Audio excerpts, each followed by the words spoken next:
فاشل، انا مش هربي تاني فراخ تسمين.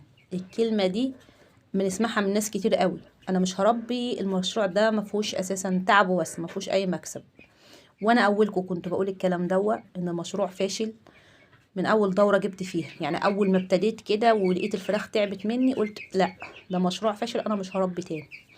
وتحس ان هو ادمان، بنجيب فراخ وبنربي. يعني من اول مره انا حسيت ان هو فعلا ادمان، فبقيت اجيب وبقيت اربي. المهم مش المشكلة في ان انا اجيب، المشكلة ان انا كنت بجيب كل العلاجات اللي الدكتور بيقول لي عليها بجيبها. اللي هو مضاد حيوي الاربع ايام اللي هو بتاع الاستقبال، ومضاد السموم ومنشط الكبد وجرعة الكوليستيريديا والكوكسيديا وكل الحاجات دي، واللي هو مضاد فيروسات. كل العلاجات دي انا كنت بحطها في ميعادها بالظبط. بس برضو كان بتبقى الدورة مش حلوة وفي نافق كتير، والأوزان ما كانتش بتبقى مرضية بالنسبة لي، ما كانتش حلوة خالص أساسا. يعني لو طلعت الفرخة 2 كيلو ده أنا أشكر ربنا كده.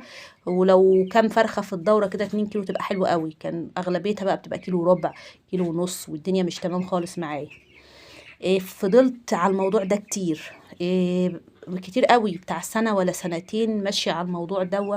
وبرضه بجيب، كل ما اقول هبطل اجيب تاني برضه الاقي نفسي كده رحت وجبت. واي حد بقى يقول اي كلام انا كنت بمشي وراه. يعني كنت بس افتح الفيس، افتح اليوتيوب، اي حد يقول حطوا بصل، حطوا توم، حطوا كركم، حطوا مش عارفه ايه، العلاج ده حلو للبرد اجيبه. حاجات كتيرة قوي كنت بمشي عليها، وكانت بلا جدوى، مش حلوة وبتضر الفراخ. يعني مثلا اقول لكم، مثلا انا مره سمعت فيديو بيقولوا الثوم والبصل حلو جدا للفراخ، مضاد حيوي طبيعي. ايوه هو حلو فعلا، بس انا كنت بجيب بصله كبيره كده وراس توم كبيره واروح عاملاهم مره واحده، فرماهم في الكبه واروح عاملاهم مره واحده وحطهم للفراخ مره واحده كده، من غير نسب، من غير اي حاجه. الاقي الفراخ حلوه كده وبتاكل في الاول وابقى مبسوطه، وبعد كده بعد ساعتين الاقي الفراخ اسهلت مني وتعبت. يعني كنت يعني بنحط بعبط الحاجات دي، بعبط. ده طبيعي مش هيضر فنحط. وده اكبر غلط، ان انت دي معدة فراخ. ده احنا البصلة دي وراس الثوم دي بنعملها لينا احنا، اللي احنا يعني احجامنا كبيرة جدا بالنسبة للفراخ، بنعملها لينا احنا على وجبة تكفي كام نفر. ما بالك بقى الفرخة او الكتكوت اللي عندك معدته قد كده، مش هتستحمل الكمية دي. انا بقى بقول ايه بقى، مش هيخسر، مش هيضر، ده حاجات طبيعية. وده كان اكبر غلط، وكنت بشوف اسهالات بقى ومؤامرات وحاجات كتيرة. انا بقولكوش التوم والبصل وحش، بس بقولكوا بنسب. يعني التوم اساسا لو احنا اكلناه ني كده بيعمل لنا حرقان في المعدة في معدتنا، ما بالكوا الطيور. طيب اي حد بقى يقول لي على علاج بشري راح جايباه. عندي برد، سمعت علاج في اليوتيوب بشري حلو قوي بيعالج البرد، اروح جايباه. على الفيسبوك اروح جايبه واجري جايبه، ما بيجيبش نتيجه معايا.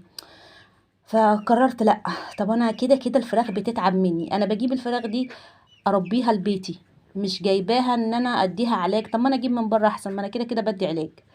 فقمت منعت علاج مره واحده، قلت زي ما تيجي تيجي. حتى العلاج بتاع الاستقبال ما كنتش بجيبه، اللي هم الاربع ايام. محلول الجفاف السكر ما بقيتش احطه. اول دورة عدت من غير علاج زي الفل. النافق اللي انا كنت بشوفه مفيش نافق. ايه ده؟ ولا توم ولا بصل ولا اي حاجة. الكلام ده في الصيف، ولا اي حاجة. الدورة مية وعلف فقط. إيه لما كنت يعني مستعجبة جدا، ايه ده؟ بس كنت بقى ايه، بهتم بالنظافة. الفرشة ما كنتش بسيبها مبلولة ابدا، الحرارة مظبوطة. في الصيف طبعا ما كانش بيبقى فيه حرارة يعني، في اللي هما صغيرين بس اللي كنا بنحط لمبة واحدة بس كده، وبالليل بس، لان طول النهار كانت بتبقى الجو حر. فكانت الدنيا مظبوطة معايا على الاخر، ومفيش نافق، مفيش الا مرة واحدة بس فرخة ماتت مني، مش عارفة ايه السبب، بس هي مرة واحدة بس في كام دورة، في 5 ولا 6 دورات. يعني اتاري العلاج اللي انا كنت بحطه عمال على بطال، والحاجات اللي انا بجربها، وكل ده هو السبب في النافق، وسبب في تعب الفراخ اساسا واحنا مش عارفين. وكانت الاوزان، ما كنتش باخد اوزان.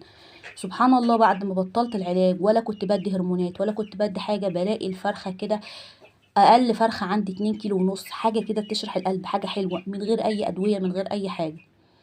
يعني العلاج فعلا هو اللي كان السبب في حاجه زي دي، مش عارفه، بس هو من ساعه ما بطلت العلاج والدنيا بقيت زي الفل بالنسبه لي. المهم، اللي انا عايزه اقوله لكم ايه، مش اي حاجه تجربوها، مش اي حاجه انت مخك فيكي او مخك فيك ما تجربش على الفاضي، ابحث عن الحاجات دي. في حاجه اسمها نسبه وتناسب. موضوع العلاج وموضوع التوم والاعشاب والحاجات دي لو زادت عن حدها هتضر. هي مفيده ماشي، بس بكميات قليله. دي معده فرخه قد كده، مش معده بني ادم ولا حاجه كبيره، دي معده فرخه. فاحنا نحط بنسب، ويا ريت ما تحطش علاج اساسا الا للضروره. يعني انا هقول لكم حاجه، انا كنت هم عندهم برد لو تسمعوا صوت الخنفره، وجبت لهم علاج بشري اجربه. انا جربت البيطري كتير قوي ما جابش معايا نتيجه، فاول مره جربت فيه اللي هو البشري ده. اهو لو انتوا شايفينه كونجستال اهو، الشريط خلصان زي ما انتوا شايفين كده، والبرد لسه ما راحش منه اهو، سامعين البرد ما راحش. فانا جربت، وكنت عامل لكم فيديو، لو كنت قايله لكم في الفيديو بتاع النشا ان لو جاب نتيجه معايا انا هطلع اقول لكم، بس ما جابش. الفراخ بتخنفر وعندها برد زي ما هي، بس طالما الفراخ عندها حيويه، هم كده عشان لسه مغيره الفرشه فمبسوطين ونايمين. بس هم لما بحط اكل وبحط ميه بياكلوا والدنيا حلوه، وعندهم حيويه ونشاط وحلوين مش وحشين. يعني الفراخ دي عمر 17 يوم زي ما انتوا شايفين، احجامهم حلوه مش وحشه بالنسبه لي. هي اي نعم مش زي الدورات اللي فاتت وفيها سرده كتير، بس بالنسبه لي برضو حلوه من غير اي علاج ولا اي حاجه. هم العلاج اللي هو الكونجستات ده استخدمته 3 ايام، النهارده تالت يوم ما جابش معايا نتيجه، خلاص كده وقفته، مش هحط تاني. طالما صحتهم، طالما بياكلوا وبيشربوا وفي حيويه والموضوع ما تفاقمش معايا، خلاص. البرد اساسا عند الفراخ ما بيروحش بسهوله، وبالذات في العمر الكبير، عشان تبقى عندك خلفيه. فان شاء الله كده ربي بس يعني اهتمي بالنظافه والتهويه والحراره، وما تحطيش علاج عمال على بطال. انت عايزه تاكلي حاجه نظيفه في بيتك، فبلاش علاج الا للضروره القصوى، لو فعلا الفراخ محتاجه علاج. لو عجبكم الفيديو ما تنسوش تشتركوا في القناه وتفعلوا زر الجرس، واعجاب للفيديو وتعليق صغير منكم هيفيدني كتير.